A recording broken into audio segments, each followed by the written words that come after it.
আল্লাহ তাআলা মানুষের মাথায় অধিক পরিমাণ বুদ্ধি দিয়ে রাখছেন, আর এই বুদ্ধির মাধ্যমে মানুষ অনেক দামি দামি জিনিস আবিষ্কার করতে পেরেছে।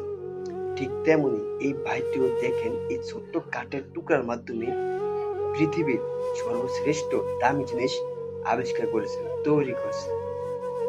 তো ছোট্ট কাঠের টুকরা দিয়ে কি এমন দামি জিনিস তৈরি করছেন, সেটা দেখলে আপনি অবাক হয়ে যাবেন। দেখতে থাকেন। তো এই ভাইটি যেখানে যতটুকু প্রয়োজন সেখানে ততটুকু কেটে খুব নিখুঁতভাবে কাঠের ডিজাইনটা করতে আছে। আসলে কাজগুলো কিন্তু অনেকটা নিখুঁত, কারণ যে ধারালো ব্লেড যদি একটু 19-20 হয় হাতটা কিন্তু কেটে যাবে। তো যাই হোক, ভাইটার ডিজাইন করা কমপ্লিট প্রায় হয়ে গেছে।